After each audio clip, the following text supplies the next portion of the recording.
At the back here I have two filter papers and I have two liquids, one of which is water, the other one is an alcohol, isopropanol in this case. What I'm going to do is focus onto the screen of the thermal imaging camera. It's pointing at the two filter papers. I'm going to take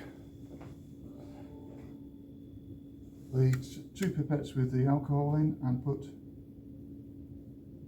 a few drops on each of the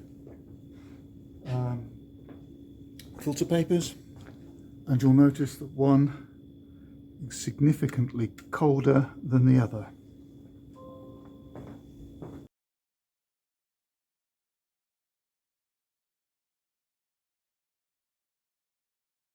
That is because it's evaporating at a faster rate.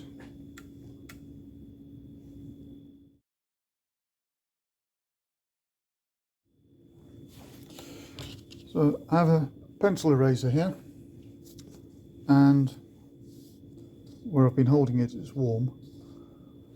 But if I rub out there, you can see the friction there has caused it to heat up quite considerably.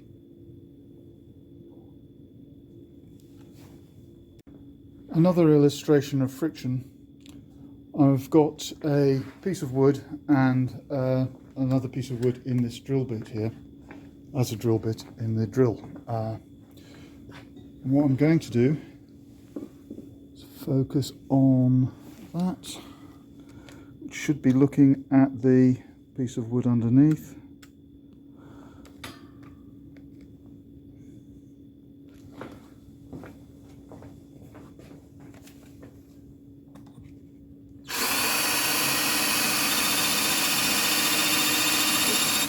This experiment, this was some of the reasoning behind what Count Rumford did when he was originally doing the original work on the heat.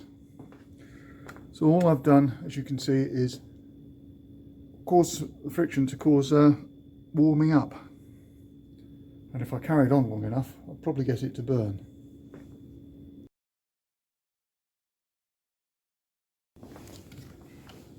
So I have an elastic band here, and you can see it's fairly dark, showing that it's cold. If I move it 2 or 3 times, stretch it 2 or 3 times, you can see there that it's heated up quite a bit, certainly a lot warmer than it was before.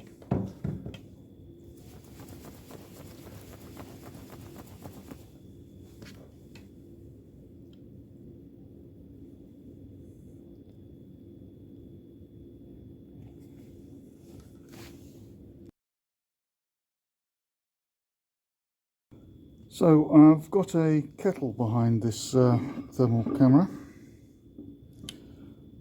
and it's just been filled with water. As you can probably see, I'll take a photo, the level of the water in there.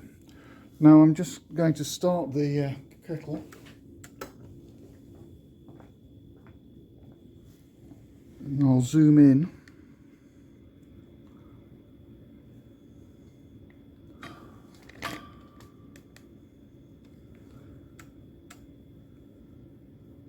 And you'll notice the heat being shown in the body of the kettle. What was also interesting to note is that the cable itself is heating up.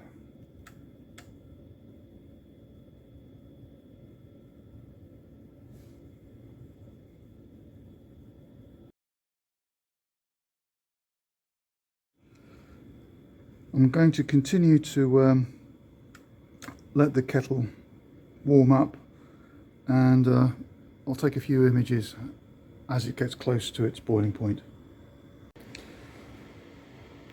Right. I've got got this kettle, so it's now getting close to its boiling point.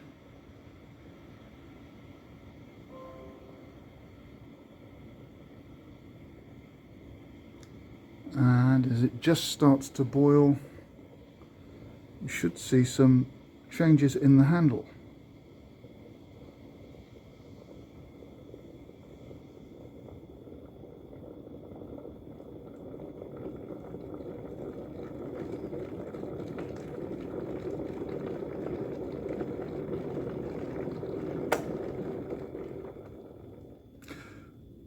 And at this point the kettle's gone off, but you can see that although it's taking a little bit of time for it to come through, the heat has been transferred down the handle.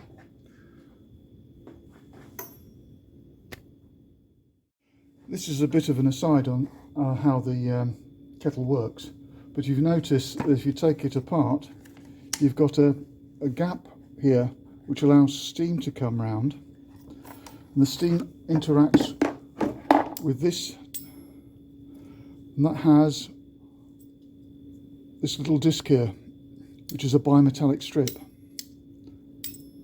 and as that heats up it pushes the contacts away to break contact when it's boiling. Try to show you that in more detail. So that's the bimetallic strip there, and this is the bit that gets pushed away to break contacts from the power coming into the kettle.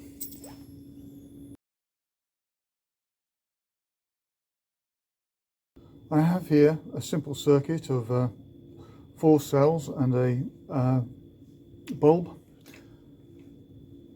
I'm going to start off, as you can see, at room temperature. I've made a circuit.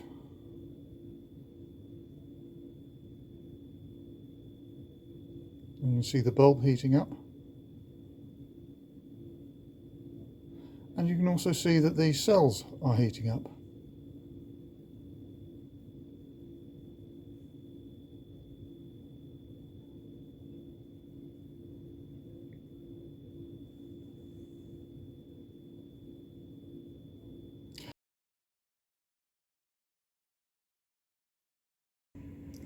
So, walking out of the physics prep room, you can see, or perhaps you can only see in the infrared, the underfloor heating in the science block.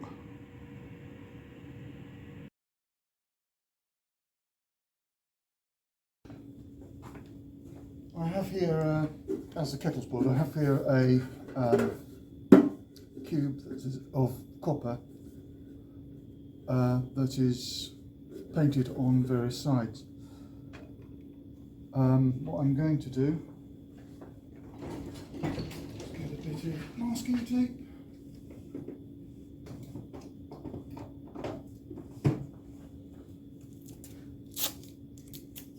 I'll put a bit of masking tape on each of the vertices.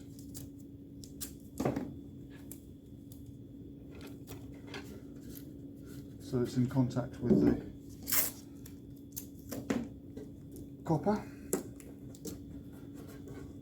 And this should prove that the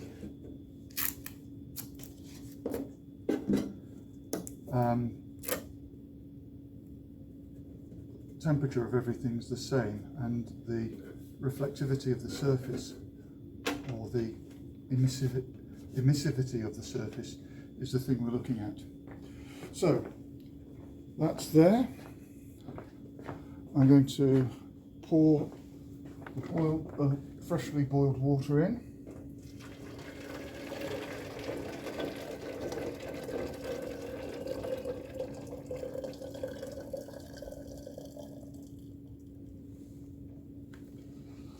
And bring in the thermal camera.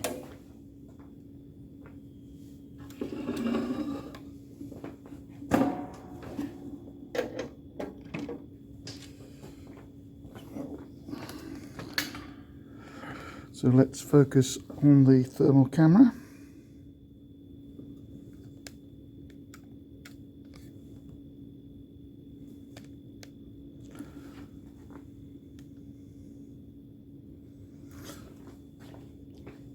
And as I turn it around,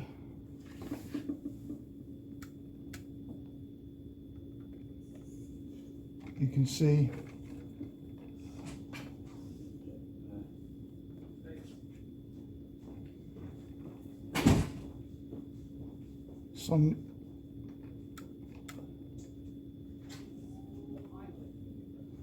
some surfaces reflect better than others.